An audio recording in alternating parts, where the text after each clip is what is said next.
Welcome, everyone, to this episode of One is Enough, the National Kidney Registry's official podcast. Today's episode includes a few firsts for our podcast. It will be the first time that we have not one, but two guests, and it is the first time that we speak with a living donor and their recipient in the same episode. John Albers is a husband, father, business owner, firefighter, and if that wasn't enough, I have no idea how he has enough time to also be a senator from the great state of Georgia. He is also, of course, a living kidney donor, because we only have donors and recipients on this podcast, right? Having donated directly to his son, Will, in July of 2021. Today, both Will and John are here to share their journey with living kidney donation and transplantation. Senator Albers, Will, thank you so much for joining us, and welcome to One is Enough. Thank you, Mike. It's great to talk with you today. I love the podcast and excited to share our story. That's awesome. Will, are you happy to be here? I couldn't be happier. Thank you so much for having us on. Awesome. So before we go into it, because we do have a lot to cover, I think it would be really interesting for all the millions of listeners, because that's what I say. If you put it out in the universe, eventually we will get millions of listeners, except for that one guy, Dan, that listens on the Long Island Railroad. But how would a guy from Queens, this kid from Queens who was an NYPD detective, how is he able to meet a famous senator from the state of Georgia? How is that possible? Senator Albers, do you want to start off with how you and I met? Well, certainly. And this guy was born in Queens as well. And my background was also Long Island, New York. But it was great that we got to meet for an awesome cause. So years ago, my Rotary Club did a great thing called an honor air flight. We took our veterans to D.C. and we were trying to come up with other creative things to serve those who serve us. So I came up with the idea of doing a Patriot flight, where we would take all my fellow first responders, police, fire, EMS, 911, up to New York City to go to Ground Zero, to go up to the top of the Freedom Tower, to go through the museum and be a part of that experience. Well, when I did that, I called the commissioner of the NYPD and I told him about my idea, and he said, "I've got just the guy for you." And sure enough, Mike, you and I met many years ago, long before either one of us were involved in the kidney world. Hit it off immediately. You were so gracious with your time to help us honor our first responders from Georgia up in New York. And, I don't believe in coincidence. From that moment on, thank you again for being a friend and doing what you're doing. Well, I appreciate our continued friendship, and I do remember that. I do actually remember getting the email from the police commissioner's office, because the area I worked in the police department handled all domestic and foreign visits to New York City. And obviously, you would be considered a domestic visit, and they said, the police commissioner would like you to help this gentleman out. I remember calling you for the first time. I'm like, oh my gosh! I asked someone at work. I'm like, I gotta call a senator. I'm like, how do I act? Because I think the way I normally act, I probably shouldn't be talking to senators, but I remember, calling you and finding out, what you needed from the NYPD and such. And, you were so gracious. And I was like, oh my gosh, these senators are like real people too. They could just be like, me and you. And even, you're right, even firefighters, Mike, let's not bring that up. But yet, no, we didn't fight at all. Even me being a cop and you being a firefighter. But I remember, you put that on, and we had many more planned, of course, but unfortunately, COVID happened and kind of derailed that, but it was great. And then I remember, I'm on LinkedIn, and I remember seeing a Senator John Albers do this announcement that he, donated a kidney to his son. And I assumed there was only one Senator Albers, but I was like, oh gosh, I've done this before, where I send a message to someone and it's not really that person. So I kind of just sent you a message on LinkedIn, and you responded back with, "Is this the same Detective Mike Lalo who helped me out with the Patriot flight?" And I was like, yes. And then, we jumped on the phone, and, and here we are today on our podcast, One is Enough. So that's pretty cool. Absolutely. So I want you guys to take us back to August of 2020 and, share what transpired with Will's health at that time. I guess either one of you, I don't know who wants to start off. I'll let Will get started on how his health was, and then I'll take it up from there. I guess it is his health, so we should start with Will. Yeah, I'd say in August 2020, I brought myself to the hospital. I had a variety of different symptoms, from cramps to a lack of energy to I mean, at that time, I didn't realize I had lost a lot of weight, lost a lot of hair because with COVID, just wearing a hat, you didn't really have any social accountability from being outside. Right. And from there, we learned that my kidneys had failed, that they were no longer working. And at that point, I was placed on emergency dialysis and underwent a few different procedures and, started our journey into dialysis and getting on the transplant list. Yeah, from my perspective, we were always concerned when Will all of a sudden was getting very tired, didn't seem to be his normal self, and he's a pretty skinny guy to begin with, but all of a sudden he lost 20 pounds, and certainly his mom and I were very concerned, and fortunately, young 20-somethings don't go to the doctor very often, but eventually when he was vomiting blood and went to the doctor, the hospital, immediately to the emergency room, through ICU. I ran to the hospital as quick as I could get there. And I will tell you, I broke every COVID rule at the moment. Thankfully, the CEO of the hospital is a personal friend. And being a firefighter and EMT, they allowed me to actually get up into the ICU room. And I remember just feeling helpless. No parent should ever see their child with that many tubes coming out of them. All I could do was hold his hand and pray and be there. And I remember when the doctor kind of give me one of those little head nods to go out into the hallway. I walked out to the hallway with him, and he looked at me and he said, "John, all his organs are shutting down, and we don't know why. And we don't know if he's going to make it through the night." And that was really the most horrifying thing I'd ever heard in my entire life. I knew what he was telling me. He told me to prepare myself that my son was likely going to die. It was a tough moment. I can't imagine a darker place to be. All I could do was go in and just pray and hold his hand and thank God that the doctors and nurses at Cherokee Northside Hospital were able to determine hours later that his kidneys had shut down. Wow. And were you put on dialysis immediately? The next day afterwards, yes. They performed. I'm gonna butcher the name of every surgery here, other than the transplant itself.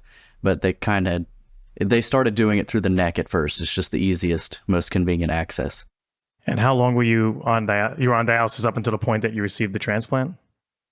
Up until the night before, yes. Then Yeah. I think about 12 or 24 hours before they have you drain out any excess fluid.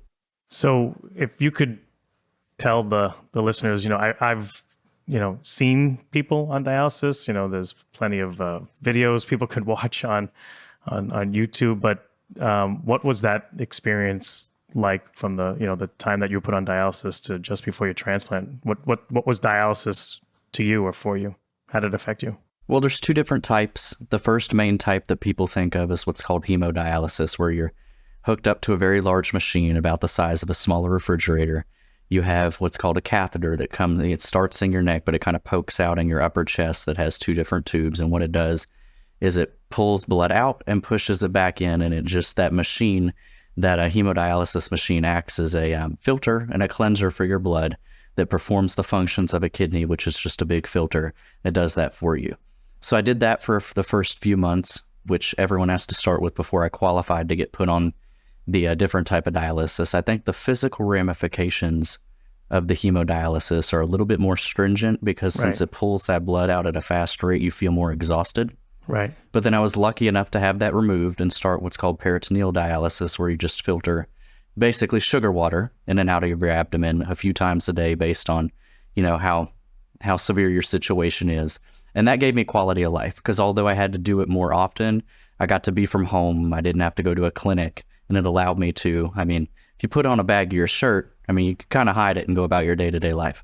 Right. Obviously, dialysis is important because it's a bridge, right, for you to get to transplantation. But it's, I like to say it's really just a Band-Aid because unfortunately the statistics, show that people do not survive staying on dialysis forever. It's not a cure, for someone with with kidney disease. So I appreciate you sharing your experience with that.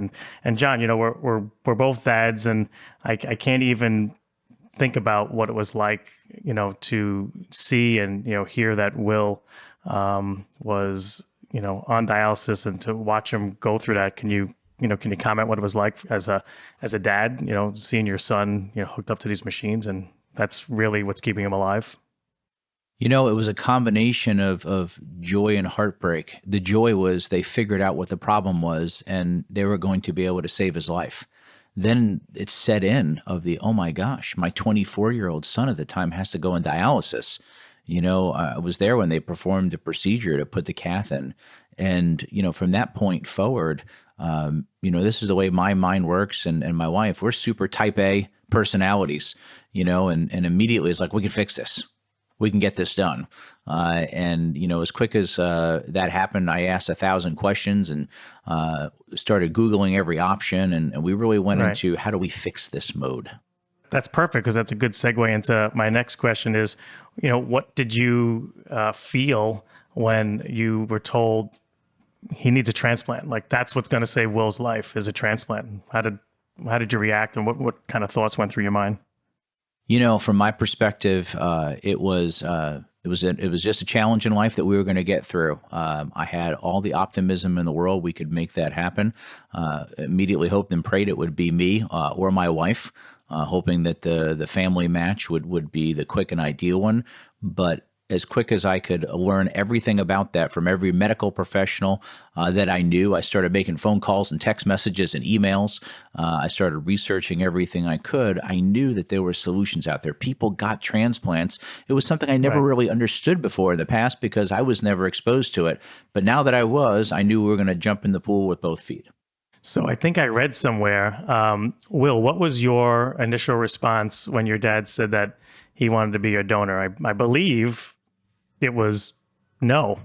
Is that accurate? That you didn't want him to be your donor? I told him not even to get tested, and I told him no repeatedly. And what was going? Let me ask you a question because it's important. So, what was going through your mind? Like, why did you not want your dad to get tested? Well, I mean, on a joking note, I'm like, oh, I'm never going to hear the end of this one.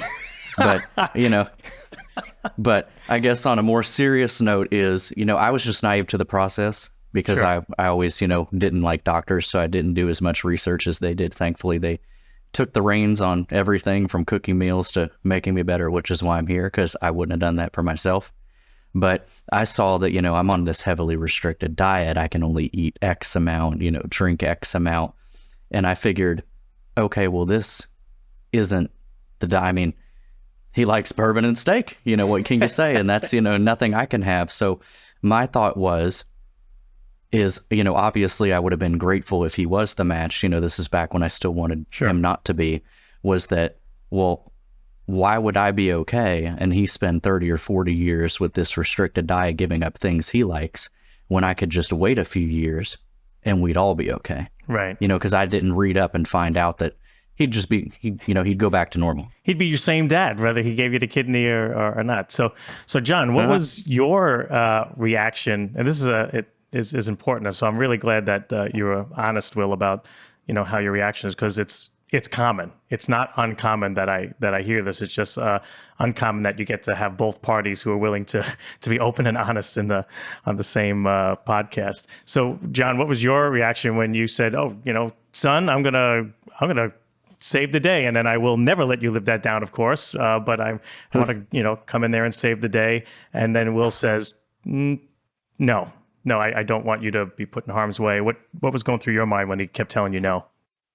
I was, as a father, immediately, you're going to do anything for your son. I'd have given him both kidneys if I had to. I still would today. But at the same point, it was very heartwarming that he was that concerned about me too. Right. He was concerned about me and my life and how it might impact me. And, that's what family does. Family does anything for one another, and they think of the others before they think of themselves. So it was mixed emotions without a doubt. But you know what? I don't take no for an answer. And ultimately, we came to the right conclusion together. So you decided to get tested. So what was that process like for you, getting tested as a donor? Well, to be honest with you, the process needed some improvement. It was challenging, to say the least, to begin the process. And this is something that I have learned along the way. My wife and I are both super type A personalities. We're both pretty well educated, and we're pretty well connected. And even with all those things for me, it was difficult. So when I'm going through the process now, it's to fix it. And for us, it was bureaucratic. It was a lot of paperwork. It was a lot of scheduling. It was a lot of miscommunication. It was going to get blood 3 times. It should have been 1 time because of unfortunate folks at the labs. But you know what? We pushed through. I mean, these are obstacles that we could overcome. And it took us 11 months from the point we were in the hospital with Will and we almost lost him to getting to time of transplant. And a lot of people said, wow, John, that's a record. 11 months from beginning. That's just a terrific result. I said, well, it'll be terrific when we get that down to 2 months, which is where we're going. So, it really is transplant center specific. So my transplant center, I had the opposite experience when I donated. So I think it took me just under 3 months from the point that I filled out the paperwork to the point that I got, walked down, the hallway. So that was great. But then I hear stories, like yours, where it takes 11 months, 12 months, 14 months. So, one of the things that is frustrating that there's, I think, 259 transplant centers, in the United States, and there's really no uniform process. So it's like 259 states, if you will, where everyone has their own, set of rules and sort of regulations. Of course, there are government guidelines, right, for transplantation, but the kind of like the nuances and the specifics are very specific to the transplant center. So, I go to one transplant center and I, from start to finish, was able to donate in, just under 3 months, and it took you 11 months. So I wish there was something, or I hope there is something that we can do, maybe together to try and to fix it, because people shouldn't have to wait that long and watch their son, sit there on a machine. Well, I'll tell you, Mike, we're already making great progress there. And I'll just share a brief story. And we got contacted, Will and I, through a mutual friend about a year after our transplant. And in an amazing non-coincidence, as I call him, this gentleman's son's name was Will. And they had just had to put him on dialysis. They were both, he and his wife, self-employed. They had gotten their first massive bills for $75,000 worth of medical care. And for some reason, they hadn't signed up for Medicare yet, which is really a 101 for anyone who's in renal failure. And they were just, emotionally and physically just, devastated by this whole process. Well, first thing we did is we helped them take care of getting Medicare, talked to them about how the process worked, and there was goodness on the other side. They were going to beat this, et cetera. Long story short, from the moment they called us, about 5.5 months later, he went in and he got his kidney. He graduated from high school a few weeks later, and then going to the University of Alabama for his freshman year of college, again, without a coincidence, where my younger son is at college right now. Wow. That is crazy. Could you just touch base? You mentioned something about Medicare being 101 for people, who need a transplant. What do you mean by that? Well, if anyone is in renal failure, you can qualify for Medicare. And people think of Medicare as, well, I'm in my mid-60s and I'm at a certain age and I can qualify for Medicare, right? But you can be 1 year old, 10 years old, 24 in the case of Will, and you can qualify for Medicare. That can be either your sole or an additional insurance. It is really a magnificent program to truly help people at one of their greatest times of need, whether it be the hospital visits, the dialysis, certainly the transplant, and all the follow-ups that went with that. That's an extraordinary amount of cost. But here's the great news to that. When somebody gets transplanted, the return on investment's enormously good, not just saving a life, but certainly by the dollars as well. Of course. Yeah, I'm glad you brought that up, because I think people don't know that. And they say, oh, I don't have insurance. But, we do live in a great country. And I think people do think that you need to be old in order to, because their grandparents are on Medicare. But specifically, I don't know if there's any other situations, but I know specifically, like you said, for transplant, you could be 1 year old and you could, you will qualify, you should qualify for Medicare to cover the cost. So what was it like when you got the call that you were a match for Will? How'd you feel? I could probably answer the question for you, but I'd love to hear it from you. I'll never forget it, Mike. July 1st, 2021, I got the greatest phone call I've ever received in my life. When the doctor said, John, you're not just a match. You're a darn near perfect match. And I was just, you're overjoyed. You're overcome with emotion. I remember telling Will later that day, and as he had walked in the side door, just hugging him, wanting to know that I was a match. And then what was supposed to be 3 months, the next day got moved up to just 3 weeks. And we walked in 3 weeks later to Emory University Hospital right here in Atlanta, Georgia. So, Will, what was it like for you when your dad told you that he was a match? Besides the "I'm never going to live this down" comment, how did you feel? Well, I think at that point it was a sense of relief because it was, even at that point, 3 months, at least it was, I guess, that pre-closure of, okay, this has been horrible, but at least there's that end in sight. Right. So it kind of gave you that extra motivation to, dialysis isn't anything. I'm going to be back to what I was, Sure. 2 years ago now. Did John, did you get support, from family and friends? Did you share this publicly before you donated, or did you wait till after you donated? I'm just curious if you met any kind of like resistance or people like, obviously it's your son and you want to save your son, but that still doesn't mean people are not baffled by what you did. This is a great part of the history of our story, Mike. I will never forget, I was sitting upstairs in my home office, and Will, who's a much more private person, and I'm obviously a public figure, came up and said, we should share our story and make it public. And I was stunned because that's not Will. And I said, well, Why do you think we should do that? He said, Dad, if one person who is sick like me goes to the hospital or goes to the doctor before they're on the edge, or one more person becomes a donor, or one more person, gets on board with what donation's about, isn't it all worth it?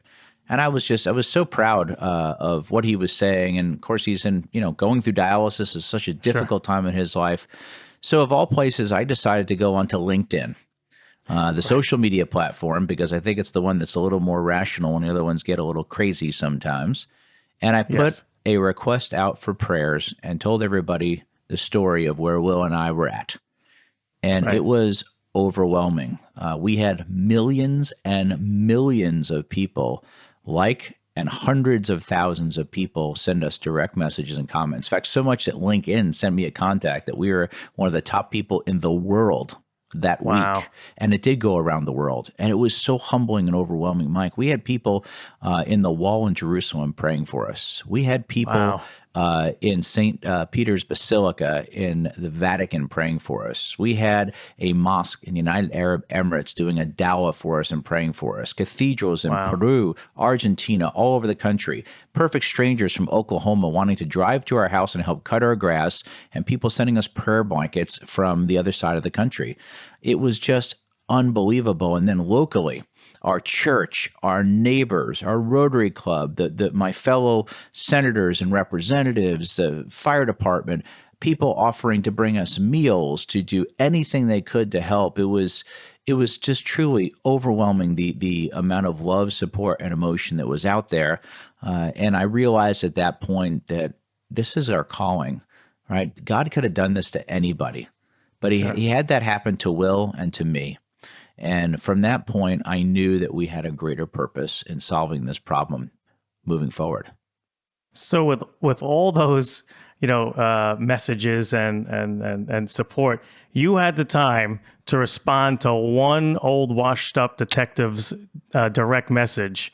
And that was one of the other things I truly do admire. You are a man of your word, and you're just so genuine, and I was one of those hundreds of thousands, or I was millions of people that liked it, because that's when I saw the story and I was like, oh, I wonder if this is the same Senator Albers. And you responded, like immediately, which I was like shocked. Well, Mike, us firefighters have been helping out you police officers for forever now. So this is just par for the course. Yes, I know you guys are carrying us. I know. So at 5 a.m. on Wednesday, July 21st, in 2021, right, less than a year after the initial life-threatening news about Will, you guys walked into Emory Transplant Center, which is an NKR center in your state. How did the surgeries go? I'm assuming it went well because you're both here on the podcast, and I've met you guys several times. But Will, you want to talk about your surgery, like what the recovery was like after? Absolutely. So we got there nice and early, which is good because I hate IVs, so I wasn't awake enough to get too mad at him when he missed the first few times. But then I have a great mom who told the person, you know what, we should just knock him out long before you even need to go in there. And I woke up much later that day, and thankfully, I got Dilaudid works. There's a reason you can't buy it. And, a few days later, I think the third day, I got to go home, and I was home at lunch. So, oh my gosh. Overall, I think the recovery, I think it went well. They wanted us to start walking more and more, afterwards. I think the first day I made it to the stop sign, which is 3 houses down from where we live and back. And I rest a lot more than I should, but I think the recovery went quite well. Wow. And John, was yours as good as Will's? It sure was, Mike. And, this goes down to one of those things you can't make up. Once we got wheeled down for surgery, I went in first, as you can imagine. And then the power went out at the hospital. Oh, my gosh. Which is really, truly amazing. So they couldn't start our surgery on the generator. There were really bad storms, so it got delayed a little bit. Of course, I remember none of this because I was knocked out at the time. So we got out a bit later that day. But they want you, shortly thereafter to get up and walk around the floor and ring the bell, which I know many of us did. Well, I'm like one of these people that if you give me a goal, I'm going to have to do it 4 times. So I lapped the floor like 4 or 5 times and didn't realize you were supposed to ring the bell. So I rang the bell 5 times at the end. But we got home. I recovered very quickly. Within less than a week, I was sitting back down in my office downtown working. Really? Absolutely. Back senatoring, right? Back doing the things that senators do. I sure was. Wow. It recovered very quickly, listened to the doctor's orders, made sure we didn't lift anything too heavy, but like I'm 100% fine, normal, everything's the same. And with the exception of this medical terminology you may have heard of, Mike, called age, that's the only thing that's really slowing me down in life. It's certainly not being part of the One Kidney Club. Wow. That is, I will say that, of course, not every single donor story is exactly like yours and mine. And it is, major surgery. And, there are, of course, risks involved. But, you, for your son, I'm sure were willing to accept the risks, which in both of our opinions, because you and I have had conversations, are just so small compared to how you can change, or save someone's life. So, it's I love hearing that, and I'm glad. It seems like Will might have recovered a little bit faster than you. I'm not that I'm keeping score, but he absolutely. See, I give it to him. He lapped the floor. They said ring the bell, and I did not feel like ringing a bell. I didn't feel like going back downtown a week later. I definitely milked the doctor's orders of arrest. That's funny. There was I didn't have a bell on my floor, but they made me walk around the floor, and there was a gentleman because it wasn't just specific for transplant. So there was an older gentleman. I think his name was Frank, if I'm not mistaken. Like older, like probably like early 80s. I think he had a hip surgery, and I saw him walk around, and it was my time to walk. So I went, I like talking to people, so I said, let me go out there with my IV thing, and I'll start walking with Frank. So I told him about what I did, and he's like, "Oh, I'm here for hip surgery." I think it was his second one, and Frank was lapping me, and my wife was in the hospital room like laughing. She's like, "You're getting lapped by like an 80-year-old guy who had hip surgery." She's like, "You're such a baby. Like, walk faster." Mike, I gotta say one more thing about where Will is today, because sure, Will was always so super skinny, and now. I think he works out 6 or 7 days a week, right? I mean, he I think he's eaten more food since the transplant than he did the first 25 years of his life. And, his family and me included are just amazed at just how strong and how healthy and how terrific he is, and of course he's on to his life. He's a 28-year-old man, living his best life as he should be now. And nothing could be better for a parent than to see your child, grown adult, be thriving. It's truly is a miracle, and transplantation is just amazing. I mean, I'm still like fascinated by it. I obviously deal with it in my current position every day, and I'm just floored. Literally taking an organ from somebody and moving it into somebody else, so they can have a better life is just remarkable. I want to talk to you about the bill that you introduced, known as the Giving the Gift of Life Act. What does the legislation specifically do, and how does it support living donors? I do know a little bit about it because you are a man of your word, and you said you had something in the works. And when you were getting this bill passed through the Senate and legislature of Georgia, you asked me to come down with a few other people to testify, and I did. So can you talk about the Giving the Gift of Life Act? Thank you. It is, again, this is part of our calling. I knew when this was, when we were healthy and had been post-transplant, we need to do something. Will and I talked about it many times. And Giving Gift of Life Act does two really main things. The first thing it does, it assures any one of us who are a living donor, no matter what you do or how you donate, that you can never lose or be denied health insurance. And here's the great news for us living donors. We live longer than the average person does. And the second part is it raises up and now gives $25,000 of a tax exemption to the folks that are the living donors.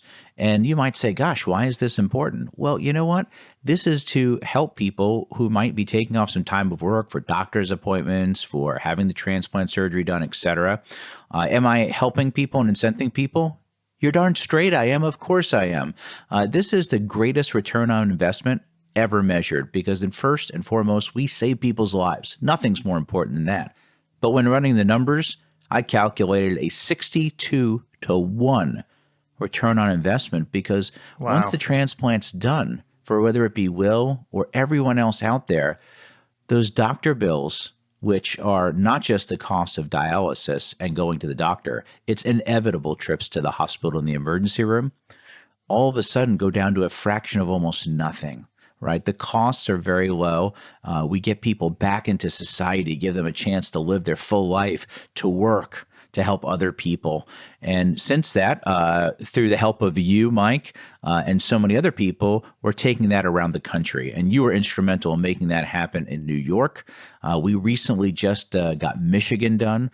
And we won't stop until we have all 50 of those. Plus, working with my federal counterparts for several bills on the national level to help as well. So our work is really just begun as we continue to streamline the process, support the families and the people involved in this, educate people. And here's what my goal is. I want to flip the list. And flipping the list means not only is nobody waiting to get an organ, there are people waiting to donate an organ. That would be perfect. I'm almost at a loss for word. That would be amazing. That's the goal, right? Is to have people just lined up saying, when does someone need a kidney? Because I'm ready to donate. That would be ideal. Our work is definitely not done, and we're going to continue, I think, until we flip that list for sure.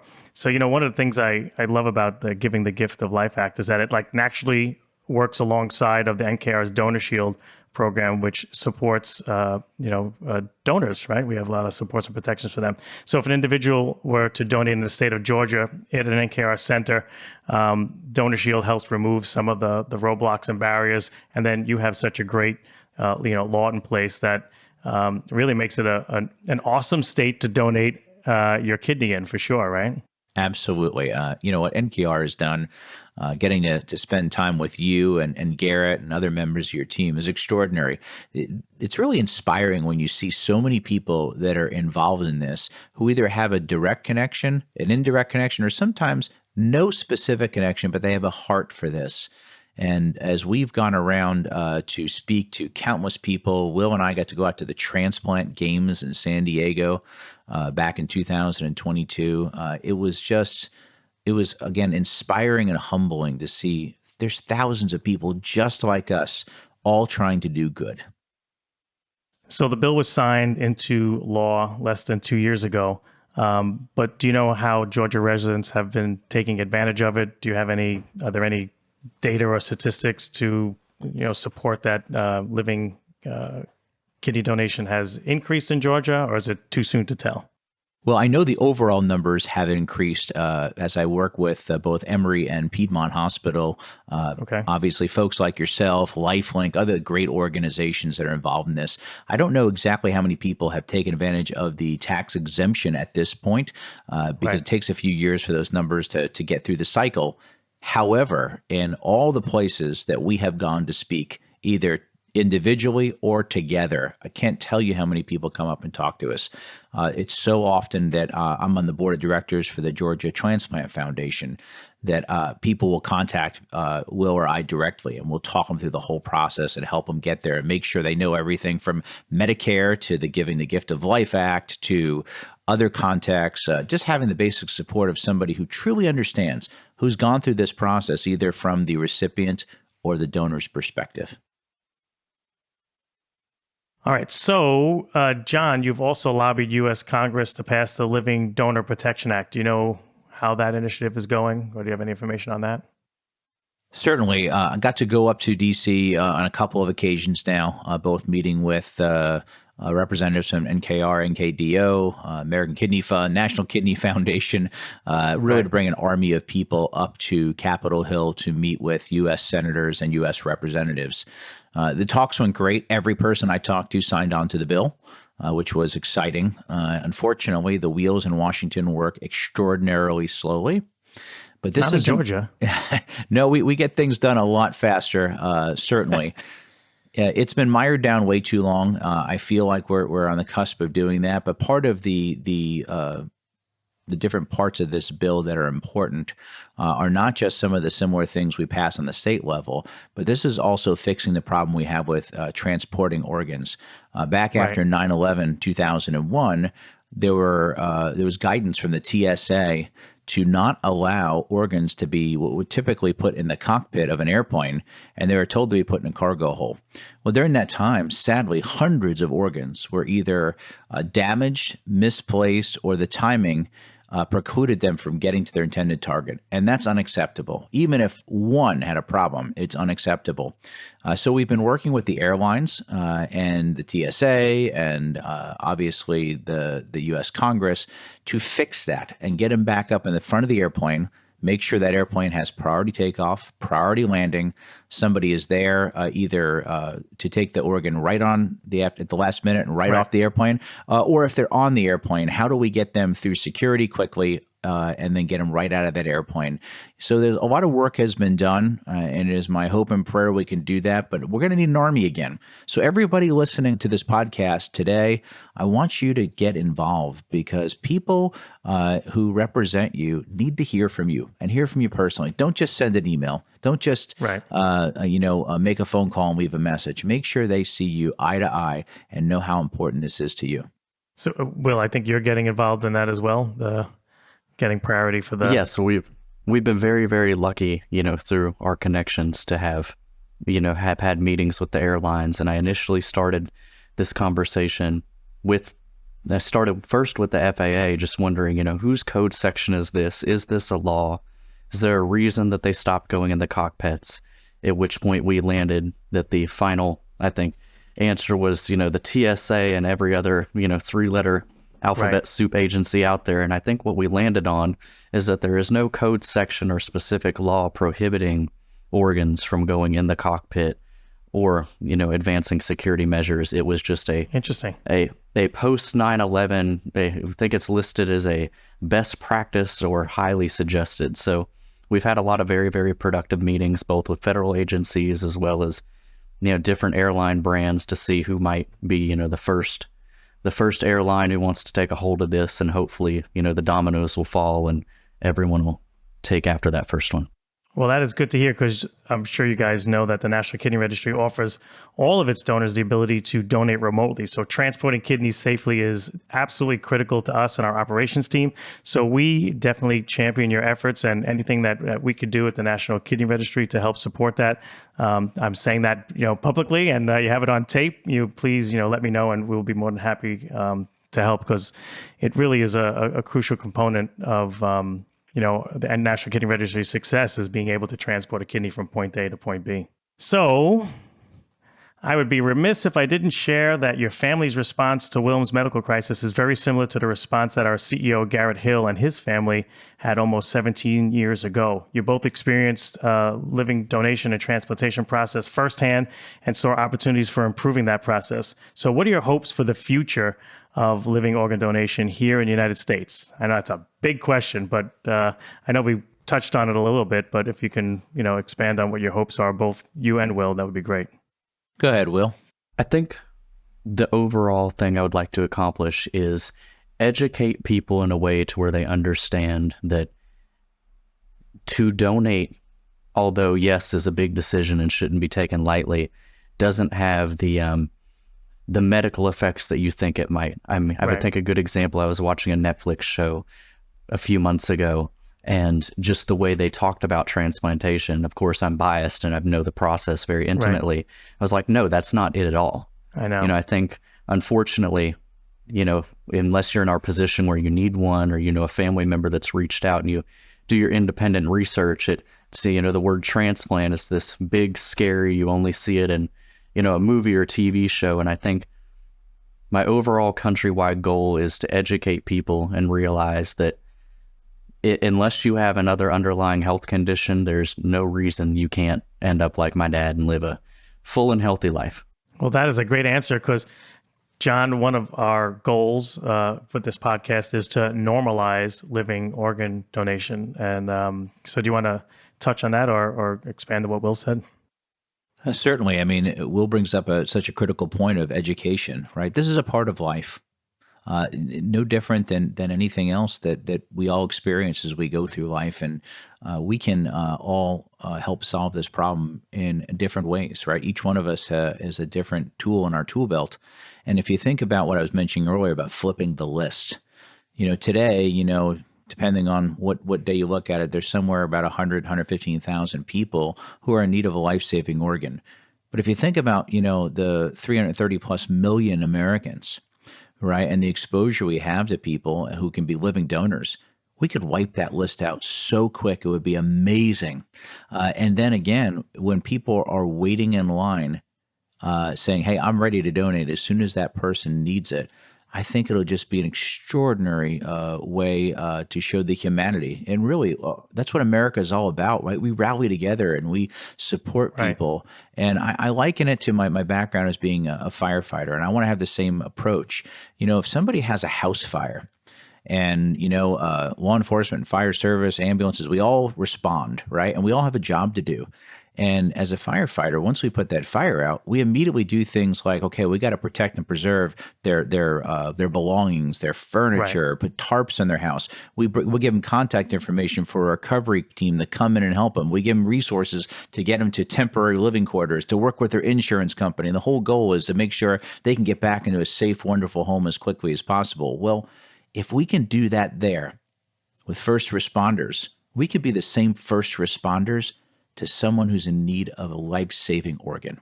And that, I think, is going to be the thing that makes all of us ring the bell together and say we've accomplished something extraordinary in our time. So something just came to my mind. I've been on a couple of committees with the American Society of Transplantation and a bunch of other stuff. And we've often discussed that transplantation doesn't get the coverage, the funding behind it as other issues, diseases, illnesses. And not to take away, I'm not looking to remove money from any other, illness that gets funding, but it seems that just transplantation is just not, it's just not in the government's purview. I don't, it seems, I was actually at a conference. So I was at a conference. A gentleman was up on stage who used to be part of HRSA for like 35 years.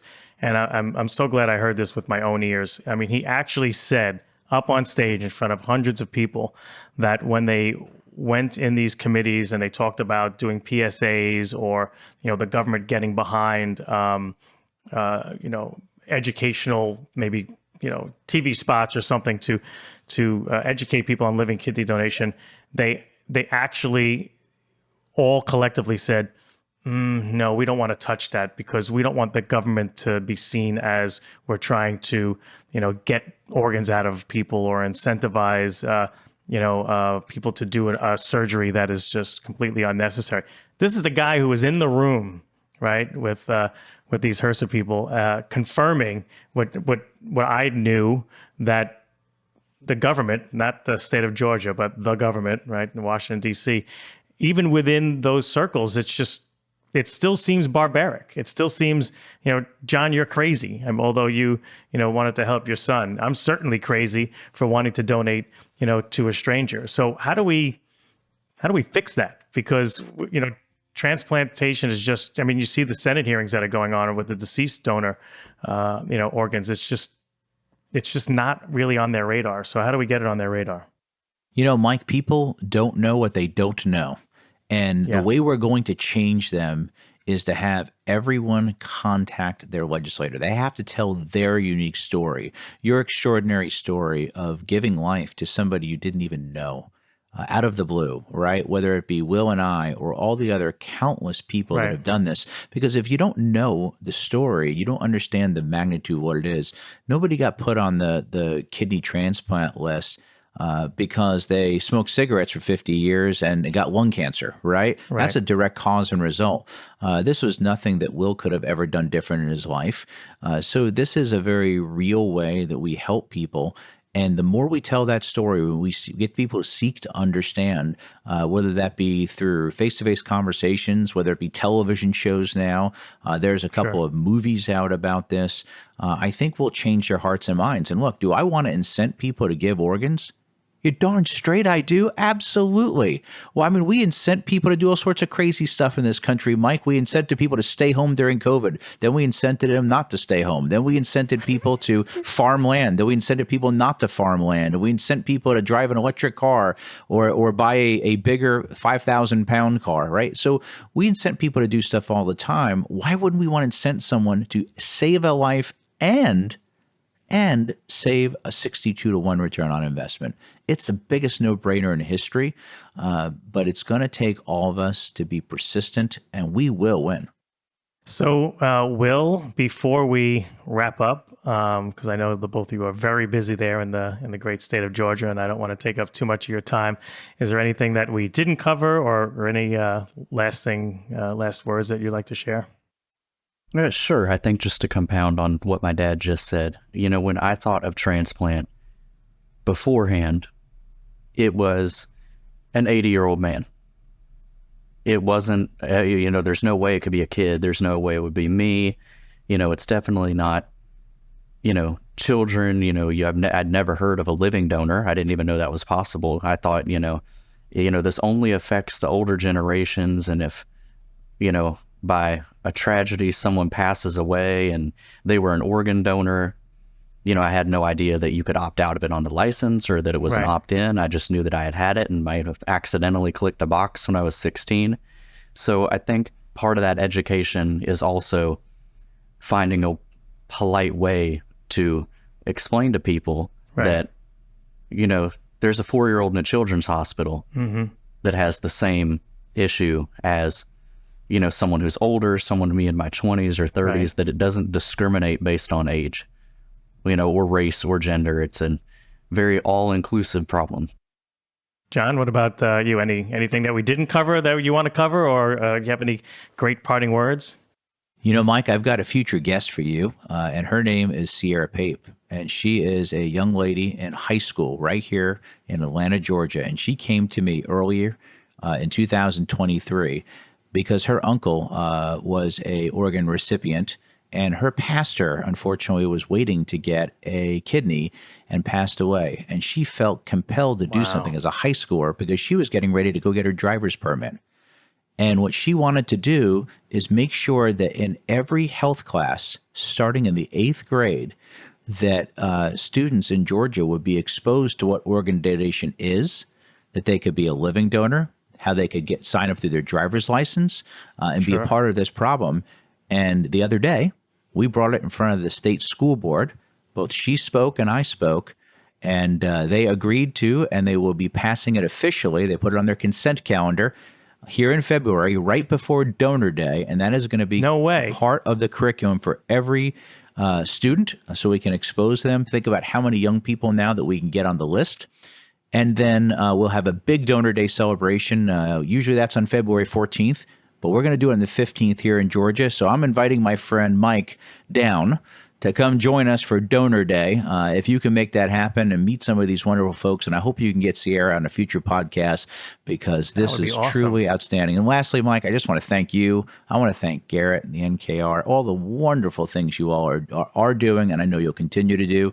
Our work is not nearly done. This podcast is a great way to reach people, and if I can be of any service, if anybody needs the assistance for Will and I, please reach out to us, hit us on the website, call, text, email, whatever your preferred method of communication is. Keep the faith, stay positive. We have wonderful, wonderful opportunities to break through this problem and ultimately help so many generations ahead of us. Thanks again. That is awesome. So I am definitely going to look at my schedule, and I hope to be able to make it. I'm glad you changed the date, because my wife's birthday is February 14th. So, but I'm sure she'd be more than willing to take a trip, since she's an organ donor as well, to the great state of Georgia. So maybe, you know what? Maybe I'll see if she can get off of work and she can come down as well. Perfect. We'd love to have you. Senator Albers, Will, I can't thank you both enough for being our guests today. If listeners would like to follow Senator Albers and his legislative undertakings in Georgia, you can visit his website at senatoralbers, ALBERS.com. Senator, please keep us up to date on your continued efforts with the other states and Congress as well. We look forward to hearing about all the great things that you and Will are going to be doing. As always, I want to thank our listeners for joining us today. We love to hear your feedback on each episode, and we love to hear that you are spreading the word that one is enough. If you're looking for more information on living kidney donation, or you'd like to start the process of being screened as a potential donor, please visit kidneyregistry.org. You could learn more about the podcast by visiting kidneyregistry.org/one. When you're there, you can sign up to be on our email list so that you'll be the first to know when we drop a new episode. And trust me, you want to be the first to know.